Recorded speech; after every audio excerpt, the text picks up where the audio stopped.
मैं कमल ग्रोवर शारदा विद्या निकेतन की online classes में आपका फिर से स्वागत है। हम काफ़ी दिनों बाद आज मिल रहे हैं। हमने अपनी पिछली क्लासेस में लगभग एक हफ्ते से अधिक समय हो गया है।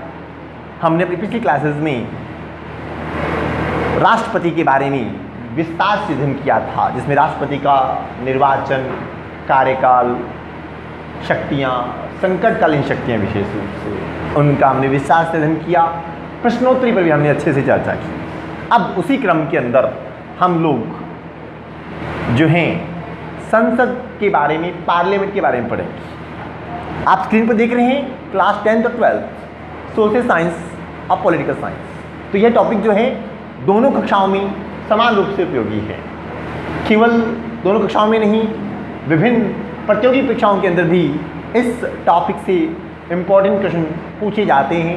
तो हम एक छोटे से टॉपिक से आज इसकी शुरुआत करेंगे। संरचना के बारे में बात करेंगे, बाद में हम कार्यकाल, शक्तियाँ वगैरह वगैरह उनके बारे में हम चलते जाएंगे आगे। तो दोनों टॉपिक हमारे समान रूप से उपयोगी हैं। शुरुआत करूँगा मैं हमारे इंट्रोडक्शन पार्ट से। आप स्क्रीन पर देख रहे हैं सरकार लिखा हुआ है, उसके 3 पार्ट भी आगे डिवाइड किए गए हैं: कार्यपालिका, व्यवस्थापिका और न्यायपालिका। कार्यपालिका में 2 बड़े अंग शामिल हैं, राष्ट्रपति और प्रधानमंत्री। राष्ट्रपति के बारे में हम चर्चा कर चुके हैं। सबसे मुख्य बात कि कार्यपालिका काम क्या करती है, तो कार्यपालिका काम करती है कानूनों को लागू करने के बारे में। क्योंकि हमारा टॉपिक है संसद, तो कानून लागू कब होंगे, जब कानून बनेंगे। तो कानून बनाएगा कौन? व्यवस्थापिका। तो इसे हम बोलते हैं विधायिका भी बोल देते हैं। तो इसका मुख्य काम क्या है? कानून बनाना है। कानून बनाती है। कैसे बनाती है हम चर्चा करेंगे, ठीक है। तो कानून बनाने का काम कौन करेगा? व्यवस्थापिका करेगी। उन बने हुए कानूनों को लागू करने का काम कौन करता है? कार्यपालिका करती है। और कानूनों के आधार पर न्याय प्रदान करने का काम और कानूनों की व्याख्या करना, कानूनों की व्याख्या करना जो है ये हमारी न्यायपालिका का काम है। इनको हम इंग्लिश में बता देते हैं, क्या क्या कहते हैं। इंग्लिश के वर्ड्स पे भी ध्यान होनी चाहिए। इसे हम बोलते हैं लेजिस्लेचर, वैसे हम बोलते हैं लेजिस्लेचर। ध्यान होना चाहिए अच्छे से वर्ड इसके बारे में। कार्यपालिका को हम बोलते हैं EXECUTIV ही एग्जीक्यूटिव। एंड न्यायपालिका को हम बोल लेते हैं जुडिशरी। क्या बोल देते हैं? जुडिशरी बोल देते हैं। तो हमारा जो टॉपिक है, मैं सीधे वहाँ चलूँगा क्योंकि ये आपका इंट्रोडक्शन पार्ट था। आपको इसके बारे में पता होना चाहिए कि हमारे ये सभी क्या हैं? सरकार के 3 अंग हैं। कोई आपसे प्रश्न पूछता है कि सरकार की 3 अंग कौन कौन से हैं, तो उसमें कार्यपालिका, व्यवस्थापिका और न्यायपालिका आ जाते हैं। किनके क्या क्या काम है, कौन सा अंग क्या काम करता है। तो व्यवस्थापिका है, वो कानून बनाने का काम करता है, जिसे इंग्लिश में लेजिस्लेचर बोला जाता है। इसे विधायिका भी कहा जाता है। इसी तरह से कार्यपालिका, जिसमें राष्ट्रपति, प्रधानमंत्री आते हैं, जिसे इंग्लिश में एग्जीक्यूटिव बोलते हैं। इसका मुख्य कार्य कानूनों को लागू करना है। कानूनों को लागू करने का काम कार्यपालिका करती है। और जो कानून बन गए उनकी व्याख्या करना और उनके आधार पर न्याय प्रदान करना हमारी न्यायपालिका का कार्य है। न्यायपालिका में भी 3 स्तर हैं। सबसे उच्चतम स्तर पे हमारा है उच्चतम न्यायालय। उसके बाद विभिन्न राज्यों के उच्च न्यायालय, हमारा अगला टॉपिक होगा पार्लियामेंट के बाद में। और इसके बाद अधीनस्थ न्यायालय। ये सारी की सारी हमारी एकल व्यवस्था के रूप से जानी जाती है। इसे हम एकल व्यवस्था के नाम से जानते हैं, ठीक है। अब हम मेन पॉइंट पे बात करेंगे। हमारा टॉपिक है संसद, पार्लियामेंट।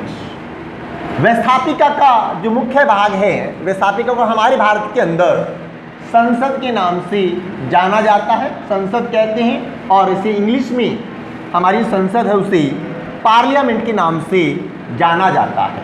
तो ये दोनों तथ्य हमें ध्यान रखने हैं, पार्लियामेंट के नाम से जाना जाता है। अब हमारा जो मोस्ट इम्पॉर्टेंट टॉपिक है कि पार्लियामेंट कि जब आपसे अंग पूछे जाते हैं, जब आपसे पूछा जाता है कि हमारी संसद के कितने अंग हैं, उनके नाम बताइए, तो अंग 3 हैं। नाम कौन कौन से हैं? राष्ट्रपति, लोकसभा और राज्यसभा। चलिए, अब यहां पे ध्यान रखना है कि राष्ट्रपति जो है कार्यपालिका का भाग भी होता है और संसद का भाग भी होता है, पहली बात। दूसरी बात, कैसे हम राष्ट्रपति शक्तियों के अंदर चर्चा कर चुके हैं।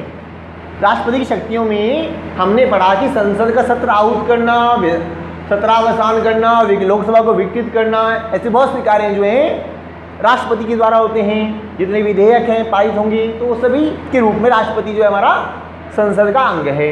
अब हम यहाँ उसी रूप में आगे बात करेंगे। तो राष्ट्रपति ध्यान रखना है संसद का अभिन्न अंग होता है, अभिन्न अंग होता है। प्रश्न पूछा जाता है कि संसद का अभिन्न अंग कौन सा है? संसद का अभिन्न अंग जो है कौन सा है? राष्ट्रपति होता है। जवाब आपका होगा राष्ट्रपति। तो ये आपको ध्यान रखना है। अब हम बात करेंगे संसद के सदनों के बारे में। जब आपसे पूछा जाता है संसद के सदन कितने हैं, तो हमारे सदन कितने हैं? 2 सदन हैं। संसद के सदन कितने हैं? 2 सदन हैं। कौन कौन से हैं? लोकसभा व राज्यसभा। ठीक है जी, ये हो गया आपके सदन। नोट डाउन करते चले जाएं। बहुत अच्छे से एक एक बात मैं क्लियर कर रहा हूं। जो बच्चे पॉलिटिकल की क्लास अटेंड कर रहे हैं, सोशल साइंस की क्लास अटेंड कर रहे हैं, वो बच्चे साथ में नोटबुक रखा करें, पेन रखा करें, बात को नोट डाउन करते चले जाएं। एक एक तथ्य आपको लिखाया जा रहा है, बोल बोल करके लिखाया जा रहा है, ब्लैक बोर्ड पे लिखा, व्हाइट बोर्ड पे लिखा जा रहा है, तो उसको आप नोट डाउन कर लेंगे। तो यहां तक आपके सामने मेरी बात क्लियर कर ली। अब हम बात करेंगे संसद के सदनों के बारे में विस्तार से।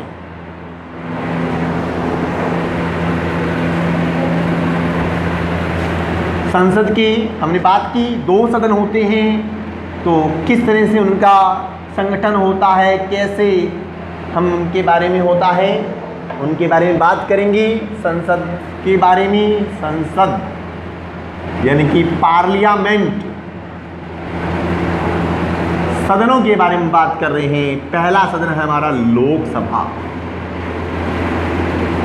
और दूसरा है हमारा राज्यसभा। देश की आज़ादी से पूर्व भी हमारे भारत के अंदर केंद्रीय विधान परिषद थी। हमारे भारत के अंदर केंद्रीय विधान परिषद का गठन किया गया था।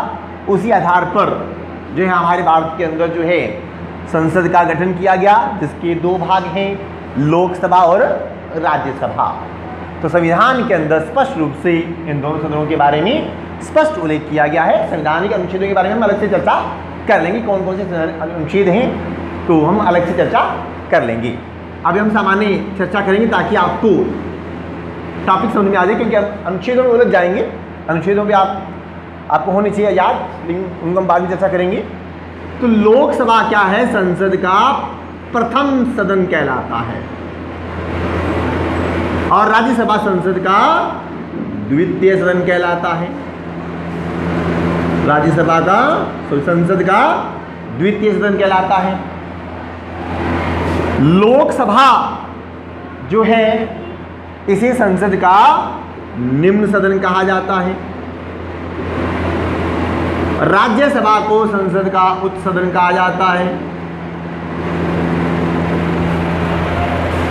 लोकसभा को संसद का लोकप्रिय सदन कहा जाता है।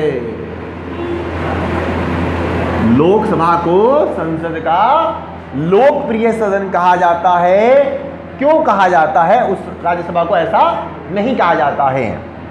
तो इसे ऐसा क्यों कहा जाता है वो हमारे लिए इंपॉर्टेंट है, क्योंकि इसके जो प्रतिनिधि हैं, इसके जो प्रतिनिधि हैं, इसके जो प्रतिनिधि हैं, इसके जो सदस्य हैं, उनका निर्वाचन हम जनता के द्वारा किया जाता है। प्रत्यक्ष मतदान प्रणाली से, गुप्त मतदान प्रणाली से, प्रत्यक्ष प्रणाली से, प्रत्यक्ष तरीके से। अब हम बात करेंगे निर्वाचन के बारे में, तो इनका निर्वाचन हम लोग करते हैं, इसलिए इस सदन को संसद का लोकप्रिय सदन कहा जाता है। मोस्ट इंपॉर्टेंट टॉपिक है, मोस्ट इंपॉर्टेंट स्टेटमेंट है।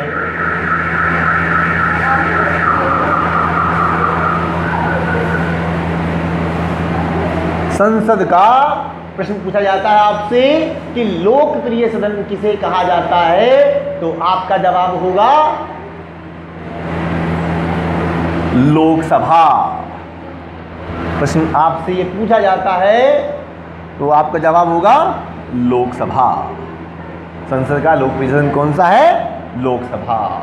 एक बार नहीं, मैंने 4 बार रिपीट कर दिया है, तो ये बात तो आपके दिमाग में फीड हो गई होगी। ठीक है, चलिए आगे चलते हैं। अब ये तो हुआ संसद की संरचना, संसद की संरचना। अब हम बात करेंगे अलग अलग कि लोकसभा की संरचना कैसे होती है, राज्यसभा की संरचना कैसे होती है, लोकसभा का निर्माण कैसे होता है संसद के अंदर, और राज्यसभा का निर्माण कैसे होता है। तो सबसे पहले बात करेंगे लोकसभा के बारे में कि लोकसभा में सदस्यों का निर्वाचन, सदस्यों का कार्यकाल कैसे होता है। तुलना भी कराई जा सकती है, लेकिन तुलना में बात क्लियर अच्छे से नहीं होगी। तो हम पहले बात करेंगे लोकसभा के बारे में। लोकसभा के बारे में बात करेंगे।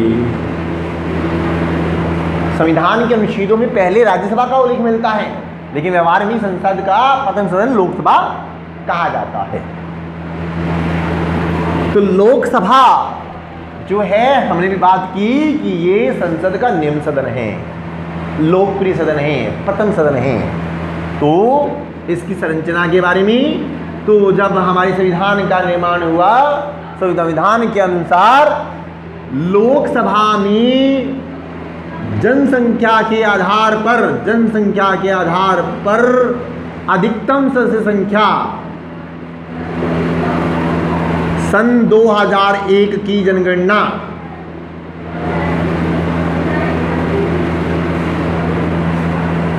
नहीं है, 1971 की जनगणना के आधार पे, 1971 की जनगणना के आधार पर, जो कि 2026 तक बनी रहेगी, 2026 तक बनी रहेगी, 2026 तक बनी रहेगी। इस आधार पर अधिकतम सदस्य संख्या 552 हो सकती है। अधिकतम सदस्य संख्या 552 हो सकती है। वर्तमान सदस्य संख्या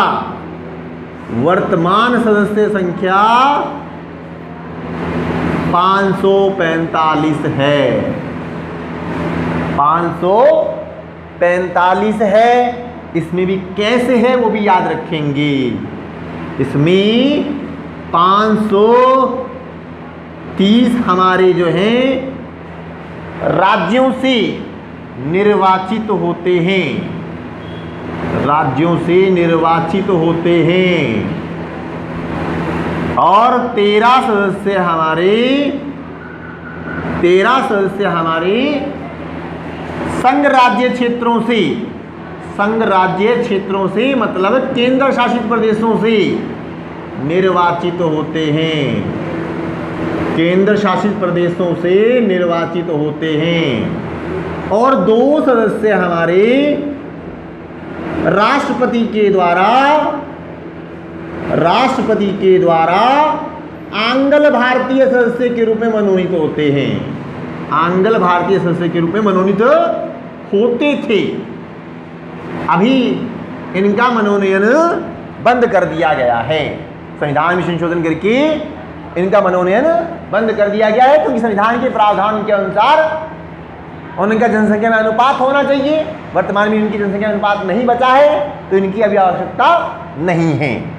तो ये है हमारा लोकसभा की संरचना, लोकसभा का। इसी तरह से हम बात कर लेते हैं राज्यसभा की संरचना के बारे में। मुख्य जो आपसे प्रश्न पूछा जाता है इसके अंदर कि लोकसभा की वर्तमान सदस्य संख्या कितनी है? 545 है। इसमें से निर्वाचित कितने होते हैं? तो निर्वाचित होते हैं 543 सदस्य निर्वाचित होते हैं। 543 सदस्य निर्वाचित होते हैं। आंग्ल भारतीय सदस्य कितने मनोनीत होते हैं? 2 सदस्य होते हैं। प्रश्न जो है वो आपको दिमाग में आ रहा होगा कि आंग्ल भारतीय सदस्य क्या होते हैं। हालांकि पिछली क्लासेस में चर्चा हो चुकी है, फिर से इसको एक बार मैं दोहरा देता हूं। ऐसे व्यक्ति जिनके पूर्वज विशेष रूप से पिता, विशेष रूप से जो पिता है, पिता परिवार से जो पूर्वज है वो यूरोप के हों और माता भारतीय हो, उन्हें हम बोलते हैं आंग्ल भारतीय सदस्य। यहाँ ये नहीं लिखना है आंग्ल भारतीय का मतलब कि पिता वंश जो है वो भारतीय और माता यूरोपियन। पिता वंश भारतीय और माता वंश यूरोपियन, गलत हो जाएगा, ये गलत हो जाएगा। पिता वंश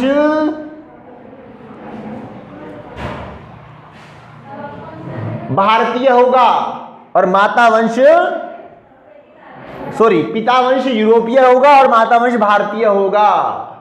तो वो स्थिति होगी हमारी आंग्ल भारतीय सदस्य की।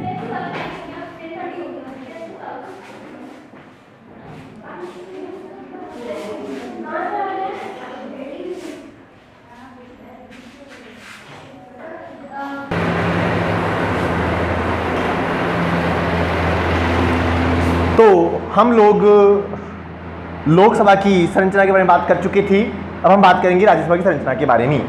तो राज्यसभा की अधिकतम सदस्य संख्या, राज्यसभा की अधिकतम सदस्य संख्या 250 है और वर्तमान सदस्य संख्या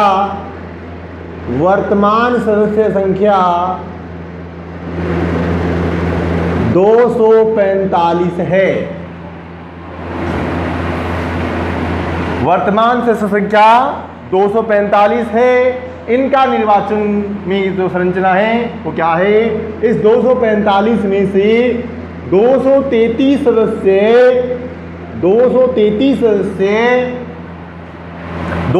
सदस्य विभिन्न राज्यों से निर्वाचित होते हैं। विभिन्न राज्यों व केंद्र शासित प्रदेशों से निर्वाचित होते हैं। जिन केंद्र शासित प्रदेशों में विधानसभाएं हैं उनसे निर्वाचित होते हैं। तो जम्मू कश्मीर, दिल्ली और पुडुचेरी, इन 3 केंद्र शासित प्रदेशों में विधानसभाएं हैं। यहाँ से राज्यसभा के सदस्यों का निर्वाचन किया जाना है और 233 इसी में विभिन्न राज्य भी आ जाएंगी और विभिन्न 3 केंद्र शासित प्रदेश आ जाएंगी। इसके अलावा 12 सदस्य राष्ट्रपति के द्वारा मनोनीत होते हैं।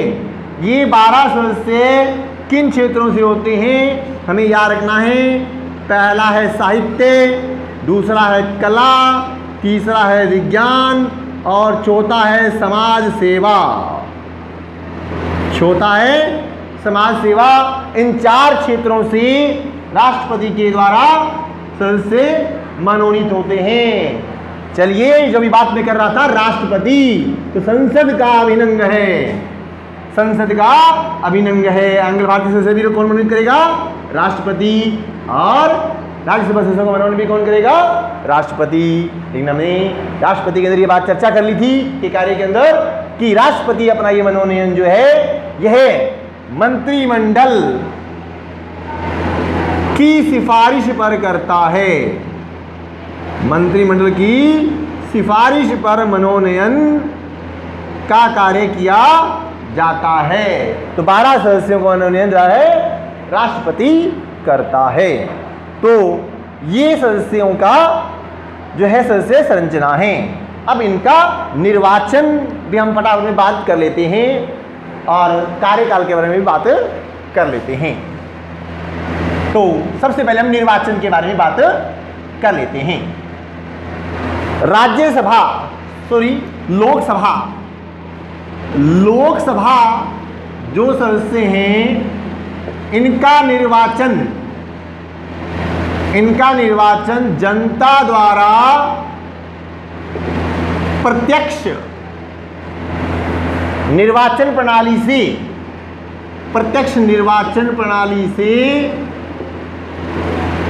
गुप्त मतदान व्यवस्था से होता है।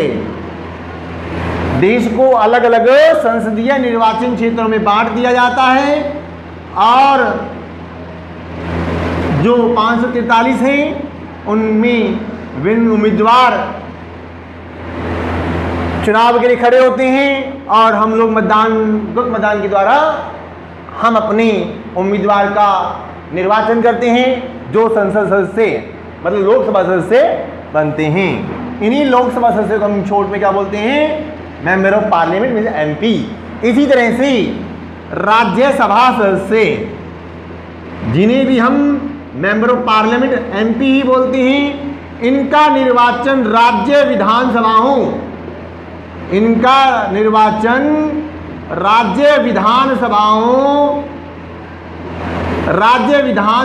के सदस्य करते हैं। राज्य विधानसभाओं के सदस्य आनुपातिक प्रतिनिधित्व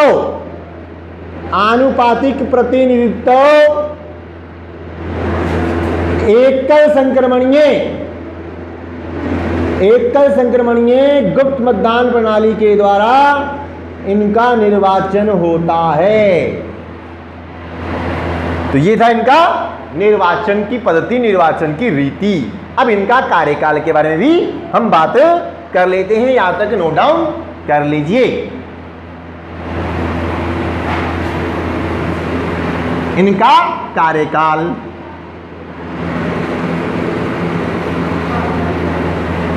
सबसे पहले बात करेंगे लोकसभा सदस्यों का कार्यकाल। लोकसभा सदस्यों का कार्यकाल, इस लोकसभा का कार्यकाल, लोकसभा का कार्यकाल। तो लोकसभा क्या है? एक अस्थायी सदन है। लोकसभा एक अस्थायी सदन है। इसका कार्यकाल इसे विघटित किया जा सकता है राष्ट्रपति के द्वारा। इसे विघटित किया जा सकता है प्रधानमंत्री के परामर्श से। तो लोकसभा के सदस्यों का कार्यकाल सामान्य रूप से प्रथम अधिवेशन के लिए नियत तारीख से सामान्य रूप से 5 वर्ष के लिए होता है और लोकसभा सदस्य सामूहिक जो है उन्हें समय से पूर्व जब कभी संसद में लोकसभा में सरकार प्रधानमंत्री की सरकार अल्पमत में आ जाती है, ऐसी परिस्थिति में प्रधानमंत्री की सिफारिश पर राष्ट्रपति जो है लोकसभा को भंग कर सकता है।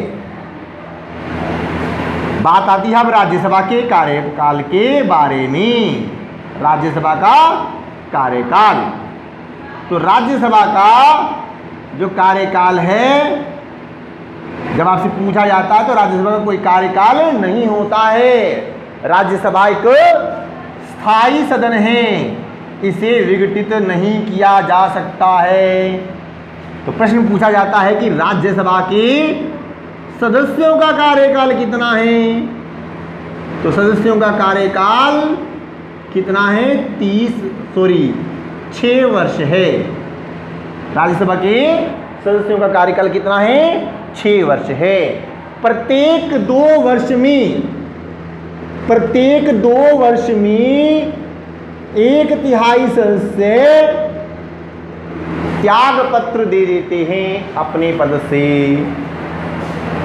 शुरुआती व्यवस्था में, प्रारंभिक व्यवस्था में इन 1/3 सदस्यों को हटाने के लिए लॉटरी व्यवस्था को अपनाया गया था, लेकिन बाद के समय में कार्यकाल के हिसाब से, कार्यकाल की अवधि पूरी होने के हिसाब से प्रत्येक 2 वर्ष में 1/3 सदस्य अपने पद से त्याग पत्र दे देते हैं। प्रत्येक तीसरे वर्ष नए राज्यसभा सदस्यों का निर्वाचन होता है। अगला छोटा सा टॉपिक रह गया, अपना बात कर लेते हैं राज्यसभा के, जो लोकसभा है उसके सदस्य बनने के लिए न्यूनतम आयु कितनी होनी चाहिए? 25 वर्ष होनी चाहिए। और राज्यसभा सदस्य बनने के लिए जो न्यूनतम आयु है वो कितनी होनी चाहिए? 30 वर्ष होनी चाहिए। योग्यताएं, वेतन भत्ते, शक्तियां आदि बहुत से ऐसे टॉपिक पड़े हैं जिनके बारे में हम अगली क्लास में चर्चा करेंगे। उम्मीद करता हूं आपको ये टॉपिक अच्छे से समझ में आ गया होगा। नोट डाउन कर लीजिए। आज के इतना ही काफ़ी है। धन्यवाद।